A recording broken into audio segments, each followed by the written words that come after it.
الحمدللہ رب العالمین والصلاة والسلام علی محمد الامین اعوذ باللہ من الشیطان الرجیم بسم اللہ الرحمن الرحیم۔ خواتین و حضرات، ہم سورہ مریم کی آیت 13 سے سورہ کا مطالعہ کر رہے ہیں۔ اس سورہ میں سیدنا زکریا کی دعا مذکور ہوئی، پھر یہ بتایا گیا کہ اللہ تعالیٰ نے اس دعا کو قبولیت بخشی، ان کے ہاں ایک فرزند کی ولادت ہو گئی، اس کا نام یحییٰ اللہ تعالیٰ کی طرف سے رکھا گیا۔ اور جب یہ بشارت پوری ہوئی، وہ بچہ سن رشد کو پہنچ گیا، تو ہم نے فرمایا یا یحییٰ خذ الکتاب بقوۃ، یحییٰ اللہ کی کتاب کو مضبوطی کے ساتھ تھام لو۔ اس آیت کی وضاحت ہم کسی حد تک کر چکے ہیں۔ میں نے عرض کیا تھا کہ بنی اسرائیل کے پیغمبر بھی جب آئے تو ان کو جو پہلی ہدایت کی گئی وہ یہی تھی، یعنی جب اللہ کی کتاب آ جاتی ہے تو پھر پیغمبر بھی مبعوث ہوں تو ان کے لیے وہ کتاب ہی فیصلہ کن ہوتی ہے۔ سیدنا یحییٰ بنی اسرائیل کے جلیل القدر نبیوں میں سے ہیں۔ جتنے نبی بھی موسیٰ علیہ السلام کے بعد ان کے ہاں پیدا ہوئے، ان سب کے لیے یہی ہدایت تھی کہ اب تورات دے دی گئی ہے، یہ اللہ کی کتاب ہے، اس کو مضبوطی کے ساتھ تھامے رہو۔ میں نے عرض کیا تھا کہ تھامے رہو کا مطلب کیا ہے، یعنی اسی کی طرف رجوع کیا جائے، اسی کو فیصلہ کن سمجھا جائے، اپنے تمام معاملات اسی کے سامنے پیش کیے جائیں۔ دین کے معاملے میں جو فیصلہ یہ کتاب سنا دے، ہر شخص اس کے سامنے سر تسلیم خم کر دے، یہ ہدایت کی گئی۔ اس کے ساتھ ایک دوسری بات بیان ہوئی ہے، اور نبوت کے باب میں اس کو سمجھنا ضروری ہے۔ ہم یہ جانتے ہیں کہ بالعموم پیغمبروں کے ہاں کوئی تعلیم تربیت کا پس منظر نہیں ہوتا۔ اللہ تعالیٰ جن لوگوں کو اس منصب کے لیے منتخب کرتے ہیں، ان میں کیا صفات دیکھتے ہیں، کیا خصائص دیکھتے ہیں، یہ تو وہی جانتے ہیں۔ یہ سوال جب کیا گیا ہے تو اس کا جواب بھی اللہ تعالیٰ نے یہ دیا ہے کہ اللہ عالم حیث یجعل رسالتہ، اللہ نے یہ فیصلہ کرنا ہے اور وہی بہتر جانتا ہے کہ وہ یہ تاج کس کے سر پر رکھے گا۔ لیکن اتنا بتا دیا ہے کہ وہ خیار الناس ہوتے ہیں، یعنی اپنی سیرت، اپنے کردار کے لحاظ سے بہترین خلائق ہوتے ہیں۔ اس کے پس منظر میں چونکہ کوئی تعلیم، تربیت، جس طریقے سے ہم اپنی صلاحیتوں کو نشو و نما دیتے ہیں، پھر ایک خاص علمی ذوق پیدا کر لیتے ہیں، پھر ہم مختلف آراء قائم کرتے ہیں، ان آراء کا تجزیہ کرتے ہیں، ان کی تحلیل کرتے ہیں، اس میں بہت سے صحیح و خطا کے مراحل سے گزرتے ہیں، ٹرائل اور ایرر، اور اس طرح تدریجی ارتقاء کے ساتھ بڑے سے بڑے آدمی کا فکر وجود میں آتا ہے۔ یہی اللہ کا بنایا ہوا طریقہ ہے۔ تو پیغمبروں کے ساتھ یہ معاملہ نہیں ہوتا، پس منظر میں سرے سے کوئی چیز ہی نہیں ہوتی۔ خیار الناس ہے، اپنے اخلاق، اپنی سیرت اور اپنے کردار کے لحاظ سے بہترین لوگ ہیں، لیکن اس طرح کے کسی پس منظر کے ساتھ نہیں اٹھتے کہ بیٹھے ہوئے ہیں۔ اگر نفسی علوم کی طرف رجحان ہے تو کوئی مراقبے ہو رہے ہیں، کوئی منتر سیکھے جا رہے ہیں، کہیں کوئی تپسیا ہو رہی ہے۔ اگر دوسرے علوم کی طرف رجحان ہے تو پڑھنا پڑھانا ہو رہا ہے، ان کے مسائل حل ہو رہے ہیں۔ اور اگر کسی صلاحیت کو نشوما دینی ہے، یعنی جیسے شاعری ہے، ادب ہے یا دوسرے فنون ہے تو ان کی مشق اور ریاضت ہو رہی ہے، اس طرح کی کوئی چیز ان کے پس منظر میں نہیں ہوتی۔ قرآن مجید نے اس کو دلیل نبوت بنا کے پیش کیا ہے اور یہ کہا ہے، یعنی رسالت مآب سے کہا ہے کہ ان سے کہو کہ فقط لبثت فیکم عمرہ، میں تمہارے درمیان ایک عمر گزار چکا ہوں، کم و بیش 40 سال۔ یہ جو کچھ اب مجھ سے ظہور پذیر ہو رہا ہے، کوئی ادنا آثار کبھی تم نے پیچھے اس کے دیکھے ہیں؟ پھر عقل سے کام کیوں نہیں لیتے؟ تو اس کو دلیل نبوت کے طور پر پیش کیا ہے۔ لیکن ایک دوسرا پہلو ہے، اللہ تعالیٰ نے پیغمبری دے دی، پیغمبری دینے کے بعد اب جو دین دیا گیا ہے اس کے سب سے بڑے اور سب سے پہلے عالم کی حیثیت بھی پیغمبری کو حاصل ہونی ہے۔ یعنی یہ تو نہیں ہو سکتا کہ محمد الرسول اللہ صلی اللہ علیہ وسلم قرآن پیش کریں، پیغمبر کی حیثیت سے اپنی دعوت برپا کر دیں، اس کے بعد کوئی شخص قرآن مجید کے کسی علمی پہلو کے بارے میں کوئی سوال کرے تو آپ فرمائیں کہ اس کا جواب فلاں شخص سے جا کے لے لو۔ یعنی پیغمبر کی حیثیت سے تو وحی کا محبت ہے، اللہ تعالیٰ کی طرف سے اس کی طرف پیغام بھیجا جاتا ہے، فرشتہ آتا ہے، اس کی مختلف صورتیں قرآن میں بیان ہو گئی ہیں۔ اس کو اگر کوئی کتاب دینی ہے تو وہ بھی دے دی جاتی ہے، اس کتاب سے متعلق اس دین کے بارے میں، اس کی شرح و وضاحت کے باب میں، اس کی تفہیم و تبیین کے سلسلے میں، اس کے اجتہادی اطلاقات کے بارے میں ایک پورا علم وجود میں آنا شروع ہو جاتا ہے۔ تو یہ جو علم وجود میں آتا ہے، اللہ تعالیٰ فرماتے ہیں کہ پھر جب ہم کسی کا پیغمبر کی حیثیت سے انتخاب کر لیتے ہیں تو ہم اس کے اندر یہ صلاحیت بھی ودیت کر دیتے ہیں۔ یعنی اس کے ساتھ دو معاملات ہوتے ہیں، ایک یہ کہ اس کی طرف وحی آتی ہے، اللہ کا پیغام آتا ہے، وہ کبھی اللہ تعالیٰ کے براہ راست کلام کی صورت میں آتی ہے، کبھی فرشتہ بھیج دیا جاتا ہے، وہ آ کے اللہ کا کلام پہنچا دیتا ہے، کبھی کوئی بات دل میں ڈال دی جاتی ہے اور پیغمبر اس کو اپنے الفاظ میں بیان کر دیتا ہے۔ یہ سب صورتیں اللہ تعالیٰ کی طرف سے اختیار کی جاتی ہیں، وہ سورہ شورا کے آخر میں ایک ہی جگہ بیان کر دی ہیں۔ لیکن یہ صلاحیت کہ اب اگر کوئی فیصلہ کرنا ہو، کسی چیز میں کوئی علمی رائے دینی ہو، یعنی اپنے دائرے میں، جس دائرے میں پیغمبر سے لوگ رجوع کر سکتے ہیں، یا کوئی اجتہادی اطلاق واضح کرنا ہو تو پھر کیا ہوگا؟ پیغمبری کی طرف لوگ رجوع کریں گے۔ تو اس کو ہم اس طرح بیان کرتے ہیں کہ پیغمبر اللہ کی طرف سے وحی پا کر رسالت اور نبوت کے منصب پر فائز ہوتا ہے۔ تو رسالت اور نبوت کے منصب کے لوازم میں سے یہ چیز بھی ہے کہ اللہ تعالیٰ اس کو دین کا سب سے بڑا عالم بننے کی صلاحیت بھی عطا فرما دیتے ہیں، سب سے زیادہ لوگ اسی کی جانب رجوع کرتے ہیں۔ تو یہاں یحییٰ کے بارے میں یہی بات کہی ہے، فرمایا کہ ہم نے جب یحییٰ سن رشد کو پہنچ گیا تو اس کو اپنی کتاب کے بارے میں یہ کہا کہ اے یحییٰ، ہماری کتاب کو مضبوط تھام لو، اور وَآتَيْنَهُ الْحُكْمَ السَّبِيًّا وَحَنَانًا مِن لَدُنَّا وَزَكَاةً وَكَانَ تَقِيًّا۔ ہم نے اس کو بچپن ہی میں حق و باطل کے درمیان فیصلہ کرنے کی صلاحیت سے نوازا۔ یہ وہی صلاحیت ہے جس کو کہیں حکم سے تعبیر کیا جاتا ہے، کہیں علم سے تعبیر کیا جاتا ہے۔ علم کی صلاحیت اللہ تعالیٰ نے جو ایک عالم کے اندر صلاحیت رکھی ہوتی ہے، کسی بھی چیز کا عالم، اس صلاحیت سے اللہ تعالیٰ اپنے پیغمبر کو خاص طریقے پر نواز دیتے ہیں، اور جب نواز دیتے ہیں تو پھر آہستہ آہستہ اس کا ظہور ہوتا ہے۔ اس میں بھی انسان کی حیثیت سے غلطی ہو سکتی ہے۔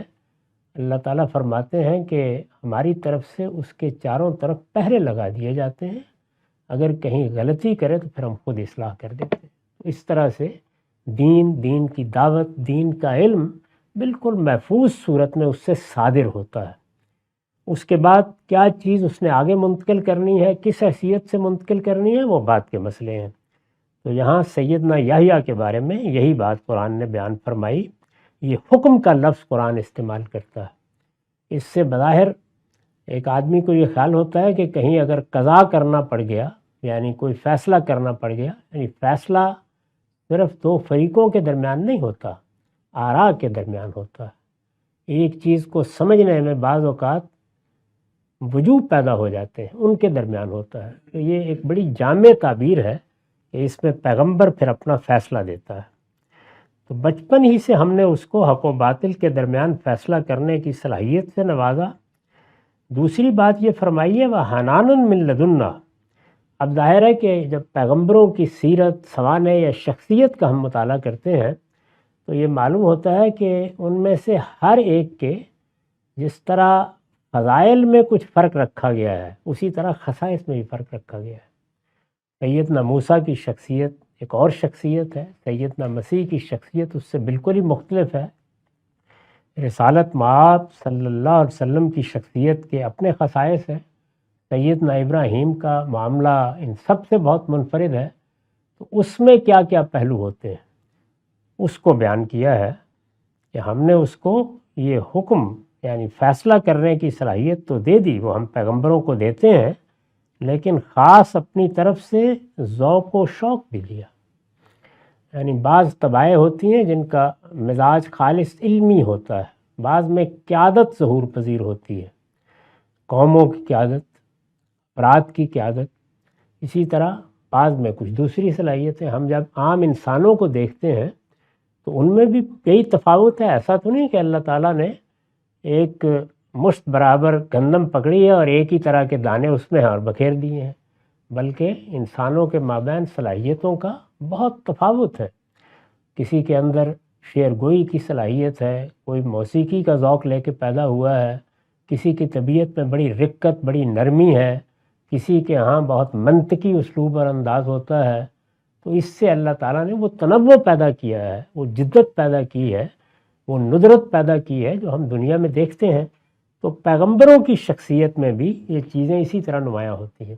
یعنی کسی کے ہاں ذوق و شوق کا انداز ہوگا، سیدنا موسیٰ کی شخصیت اس سے بالکل مختلف ہے۔ یعنی ان کا مزاج ایک بڑے رہنما کا ہے، وہ فیصلہ کرتے ہیں تو فیصلے کے ساتھ ایک قائدانہ قوت کا ظہور بھی ہوتا ہے ان کے اندر سے۔ اس کے بالکل برخلاف سیدنا مسیح کا معاملہ اور طرح کا ہے۔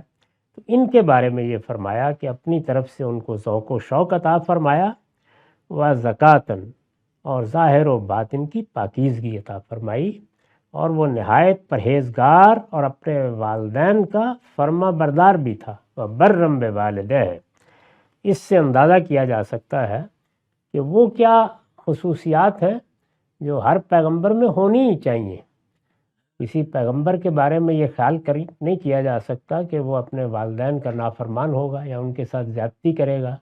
کچھ چیزیں تو اخلاقی اوصاف کی نوعیت رکھتی ہیں، تو یہ بتایا کہ اخلاقی اوصاف بھی آخری درجے میں تھے اور صلاحیتیں بھی غیر معمولی تھیں، اور ان میں خصوصی رجحان ذوق و شوق اور سوز و گداز کا تھا، اور اس کے ساتھ ہم نے وہ علم بھی دیا جس علم سے حق و باطل کے فیصلے ہوتے ہیں۔ تو اس طرح گویا سیدنا یحییٰ کی شخصیت کا تعارف کرایا کہ اس درجے کی شخصیت ہم نے منتخب کی، پیدا کی، وہ اللہ کا خاص انتخاب ہے۔ جب سیدنا زکریا نے دعا کی ہے کہ میرا کوئی وارث ہونا چاہیے، میرے اعزاء اقربا میں کوئی ایسا شخص نہیں ہے جو میری ذمہ داریوں کو میرے بعد انجام دے سکے، بلکہ مجھے ان سے کچھ اندیشے ہیں، تو آپ عنایت فرمائیں۔ عنایت ہوئی، اور اس شان کی عنایت ہوئی کہ اللہ تعالیٰ نے اس طرح کا فرزند عطا فرمایا۔ تو ارشاد ہوا کہ یہ سب چیزیں ہم نے اس کو دیں۔ اس میں جو الفاظ استعمال ہوئے ہیں ان میں سے بعض کی میں نے وضاحت کی ہے۔ میں نے لکھا ہے کہ اصل میں لفظ حنان آیا ہے، جس کا ترجمہ ذوق و شوق یا سوز و گداز رکھنے والی شخصیت کیا جا سکتا ہے۔ اصل میں لفظ حنان آیا ہے، اس کے معنی محبت، ذوق و شوق اور سوز و گداز کے۔ یہ طبیعت کا ایک خاص رجحان ہے جس میں رقت ہوتی ہے، نرمی ہوتی ہے، رجوع ہوتا ہے، بڑی لطافت ہوتی ہے۔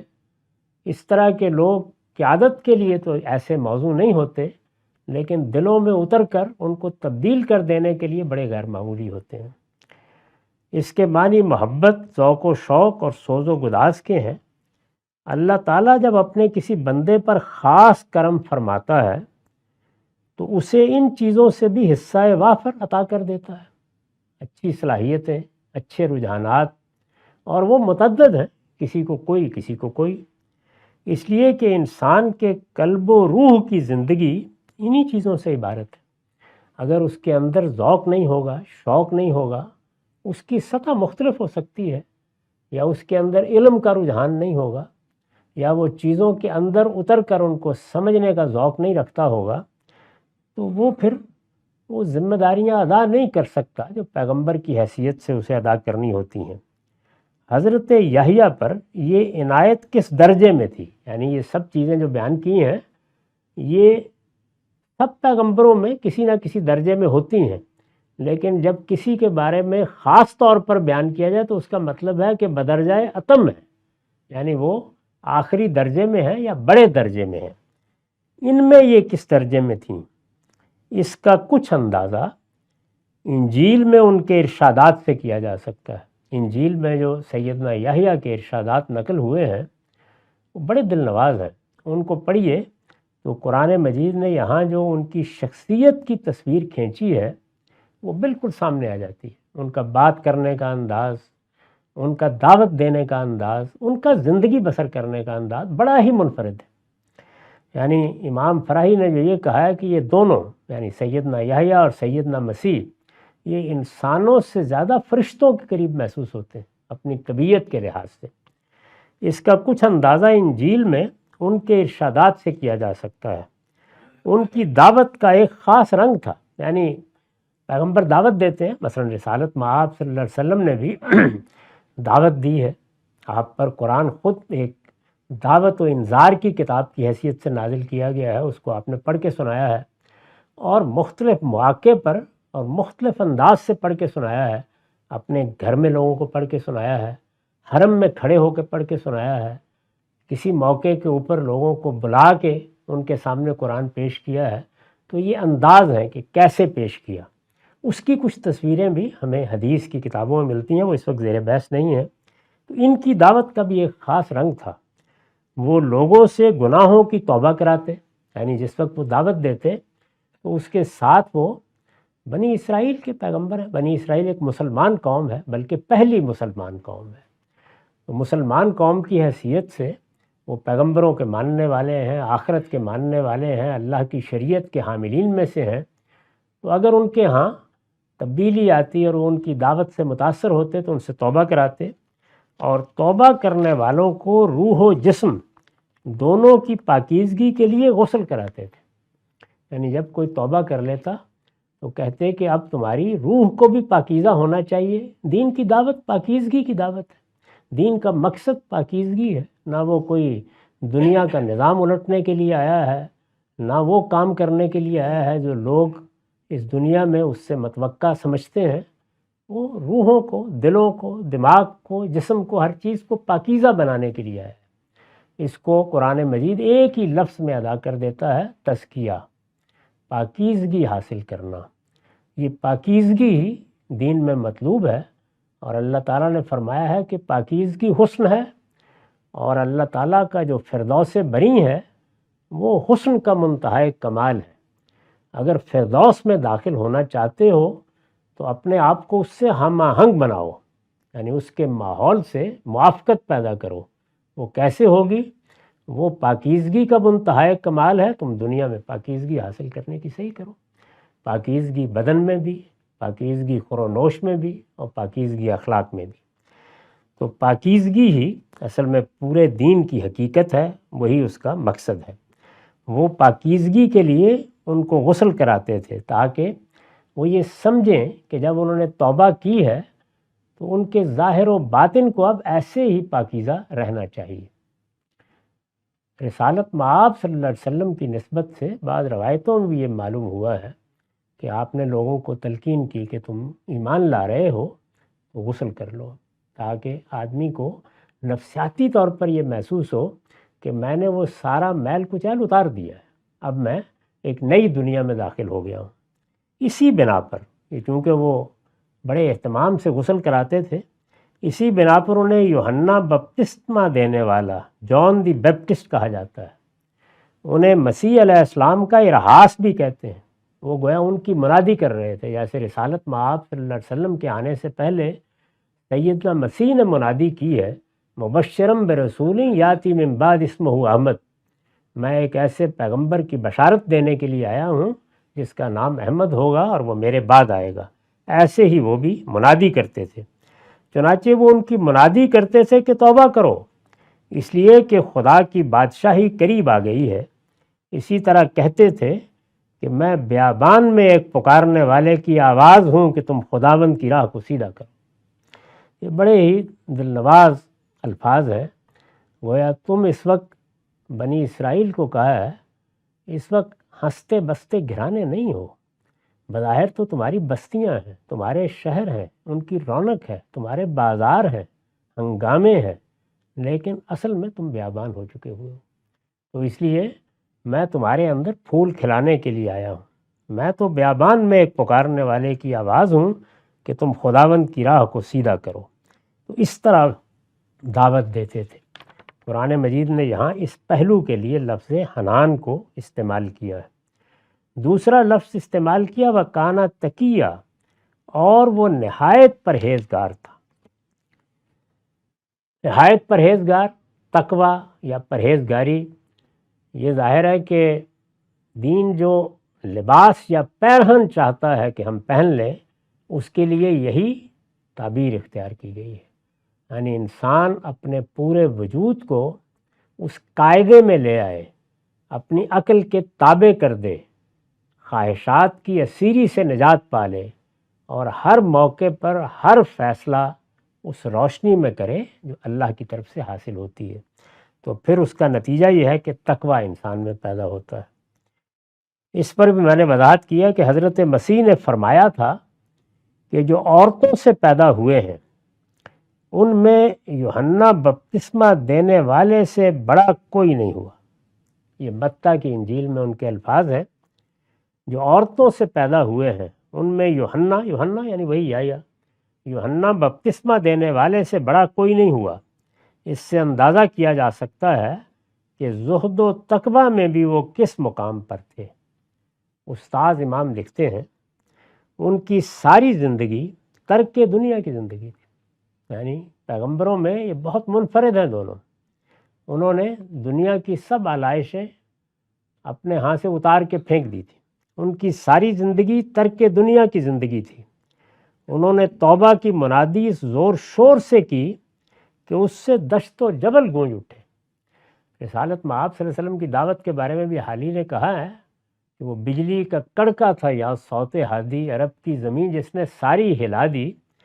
تو ان کے بارے میں بھی یہ بیان کیا جاتا ہے، اور اگر آپ بائبل کو پڑھیں، خاص طور پر اناجیل کو، تو جو تصویر سامنے آتی ہے وہ ایسی ہی ہے۔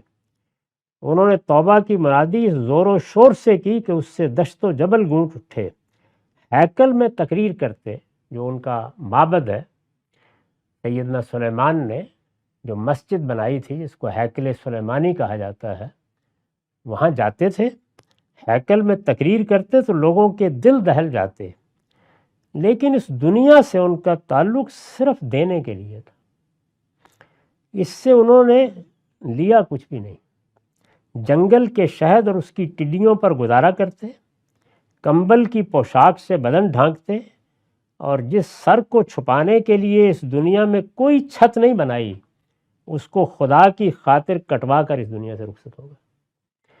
یعنی کوئی گھر نہیں بنایا، نکاح بھی نہیں کیا، نہ بچے ہوئے، نہ خاندان بنا، کچھ بھی نہیں کیا۔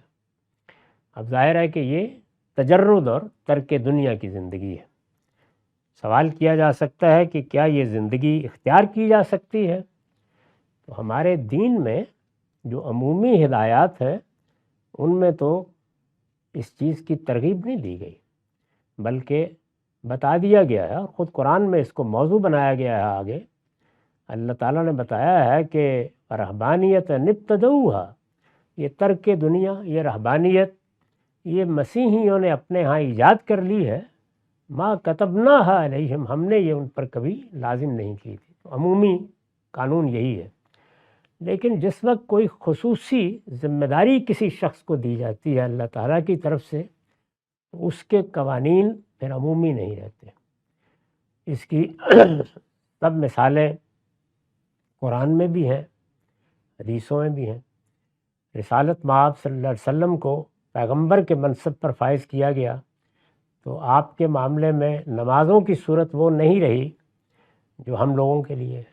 ہمارے اوپر 5 نمازیں فرض کی گئی ہیں، رسالت مآب صلی اللہ علیہ وسلم کو پابند کیا گیا کہ وہ ایک چھٹی نماز بھی لازماً پڑھیں گے، تہجد کی نماز ہے۔ روزوں کے معاملے میں بھی اسی طرح بعض خصوصی معاملات ہیں جن کو حضور نے خود بھی بیان فرمایا ہے۔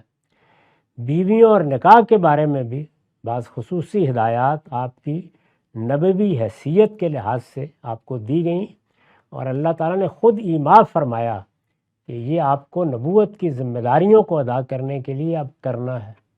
تو اس طرح کے معاملات، اور اس میں اگر قرآن میں اس کو دیکھیں تو یہ الفاظ آئے ہیں کہ یہ جو ہم قانون دے رہے ہیں خالصۃ لک من دون المؤمنین، یہ عام ایمان والوں کے لیے نہیں ہے، یہ خالص تمہارے ہی لیے ہے۔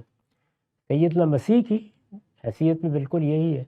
اسی طرح رسالت مآب صلی اللہ علیہ وسلم نے جب مسلمانوں کی مدینے میں آ کے حکمران کی حیثیت سے ذمہ داریاں سنبھال لیں تو اختیاری فقر اختیار کر لی، یعنی عام حالات میں آپ کھائیں کمائیں دنیا کی زینتیں حاصل کریں، لیکن آپ نے فرمایا کہ جب تک میں مہاجرین کو آباد نہیں کر لیتا، اور اس میں بڑا وقت لگا ہے، 2 دن نہیں لگے، اس وقت تک میں پہلے ان کی ضروریات پوری کروں گا، اس کے بعد میرے گھر میں کچھ جائے گا۔